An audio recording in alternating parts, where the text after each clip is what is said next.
Yeah, well actually the very beginning is I started in dirt track. Is really how I got my start. It's what my father used to do. But at that time, dirt track was really kind of going down in America and not so many opportunities. At that time, there was only a couple of factory riders, and we thought, you know, we should try road racing because at that time, many of the Americans made the transition successful. And immediately, I loved dirt track, but I loved road racing even more because it was more possibilities, left, right, uphill, downhill, and I liked the speed. So yeah, started road racing for a few years, club racing, and then professional when I turned 16. Did a year and a half in super sport, and then I went to Superbike and was able to be, in 2002, the youngest rider to ever win the AMA Superbike Championship, and that was kind of my ticket to MotoGP. Just not a good time. It's also the bike sales in America dropped during this, well, let's say recession. So the money wasn't enough, and you know, I think it hurt the riders because at that point many of the rides started going to the kids and the young guys who paid. So then the young riders with the real talent and the real fire didn't get the opportunity. So needs some more time because it's still a long way from getting back really competitive. The grids are still kind of small, and you know, has some work to do. It's not going to happen overnight, but the mood is already better. And I'm optimistic. Even for me, I know I could use my dirt track skill more in my early days with the 990 sliding and spinning, where now these bikes, yeah, we still slide, but not as much. So I wouldn't say the dirt track, it's great training, but I wouldn't say it's quite vital like you've seen in the 80s when it was all ex-dirt trackers dominating the World Championship.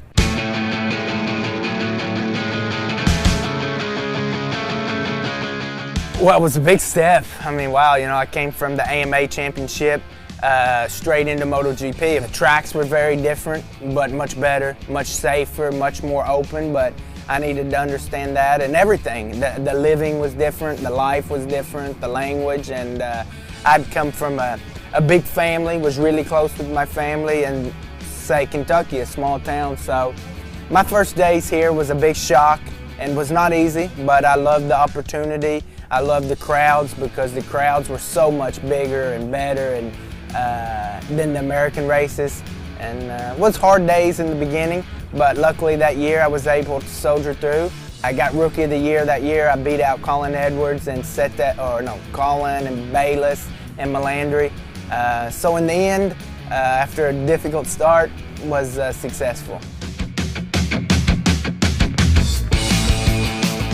The first years were sure some dips, you know, especially when Rossi left Repsol. A lot was expected of me the second year, and I didn't really perform the next year. I didn't take the step that I really wanted, but then in 2005, we made a few changes in the team, and I started to feel a lot more comfortable. And then in the Laguna, I was able, of course, I had a nice advantage. I love Laguna. Was also the track where I won my first ever AMA National, and I love the corkscrew. To win anywhere is special, but Laguna is the track growing up that I probably watched the most. You know, I went there for the last ever USGP, I think it was '94, and then they had the break. That was the first GP I ever seen live, and I thought, wow, I was there with my brother and thought, you know, this is where I want to be, this is what I want to do for sure. So to come back later to win it, and the support I got from the American crowd was nice, and also you do it at home, your family and your friends who, yeah, that was a good day.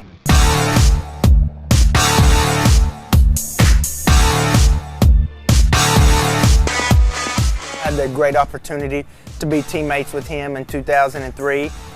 So that was good for me because he was winning, doing great. Took a little pressure off me because the team was getting results. And for sure, I got to watch and to study him and see his data and understand just how focused and serious he was, not just on the track, but also in the box, working with his team, and also in testing.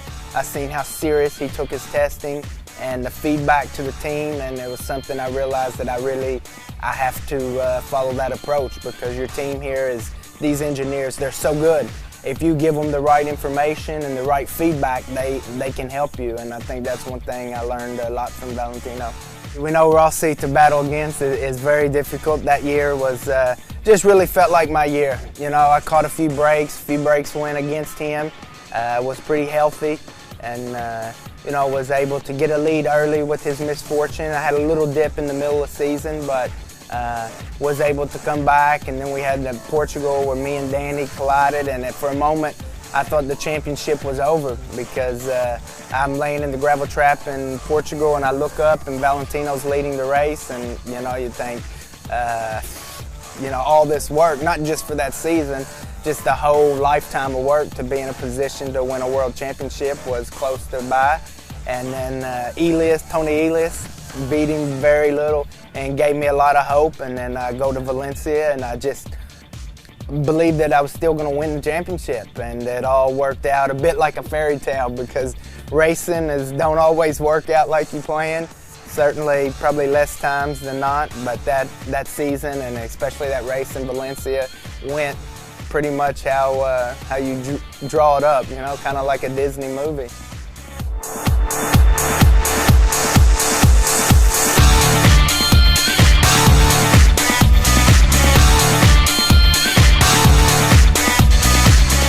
I think, you know, the ups and downs is what, you know, the struggle is what makes the good part seem sweeter. So I experienced it all that year, and as you could see with the emotion after the race in Valencia, that, you know, that's real. You can't fake those emotions, and I think it was pretty clear what the World Championship meant to me.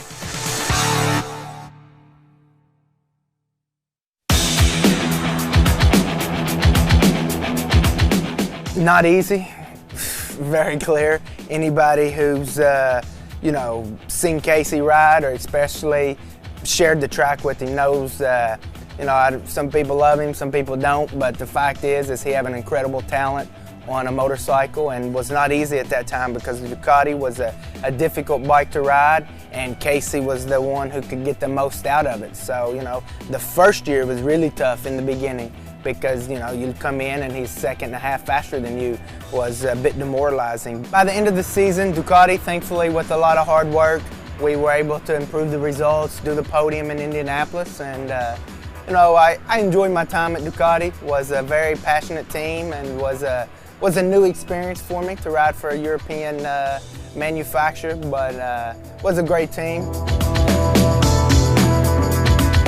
What's strange, I think you learn in racing never to be surprised, because, you know, who would have thought in 2003 we would later go on to be teammates again in Ducati almost 6 years, 7 years later, whatever it was. But things were different, but, you know, Valentino, to his credit, was pretty much the same guy. I think at Ducati he didn't get the, people thought maybe it wasn't working, Valentino wasn't pushing, but the thing impressed me the most about Ducati is he never stopped trying and never stopped believing that he could get the results. He's so committed and so stubborn, you know, he just will not ever go away. You know, he's so, he loves the sport, he has a big passion for the sport and always pushing, because it's impressive what he's done now. I mean, obviously I would go back to about 06 era.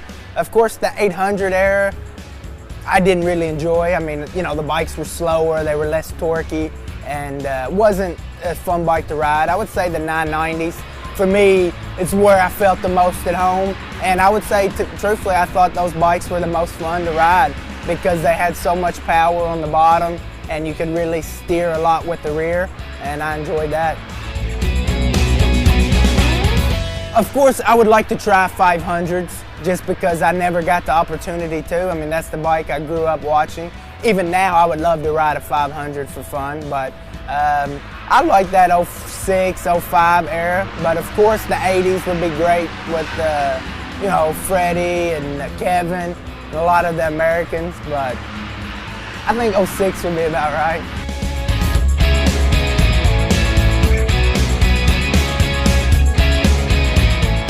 Well, it's not clear yet. I think that's a good thing, just the fact that the sport's changing and people don't really know what's going to happen, because it looks like next year a lot of the same riders will be on the same bikes. So I think the sport needs some changes to capture a bit more, something new and fresh.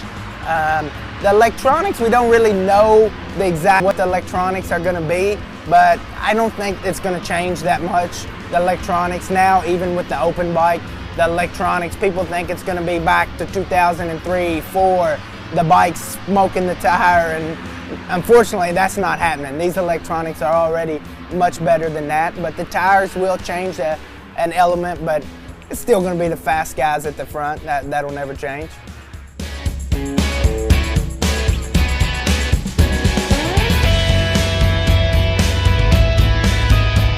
Obviously, it's a situation I love when you've won races, but it is what it is. I could just quit and go home, or I still have a passion for it. So I want to stay here and keep trying. So yeah, it's not always easy. It's a little bit demoralizing at times, but it's how life is. It's up and down. Same with racing, and I'm not ready to just quit. So hang in there, and hopefully soon catch a few breaks and get back to where I believe I belong. This will be my last year in MotoGP. I'll be moving to Superbike next year with Honda and the 10K team. So it's about all there is to it. It's not a lot more, nothing too dramatic. I just think for everybody here, Nicky, we'd just like to say thank you, not only for being a great rider and a great world champion, but a real gentleman and somebody very, very special in the MotoGP paddock. May I tell you, we're going to miss you very much indeed. Thank you, Nicky. All right, thank you. Miss you. Racing life is strange. You never look too far ahead. And so, yeah, we see what's happening. I still love the sport. I can't imagine staying home. Luckily for me, financially, things are not too bad. It's for me, I race because I still love it, love the fans. And for the moment, there's not an American coming. So I need to keep carrying the flag for a bit longer. And 20 years from now, I would say I hope I'm still riding some kind of motorcycle and still involved in racing somehow, because two wheels is my life. It's all I know. It's all my family knows. It's all I've ever did. So it would be nice when my career's finished to help bring in some more young riders. So let's see what happens if it plays out like that.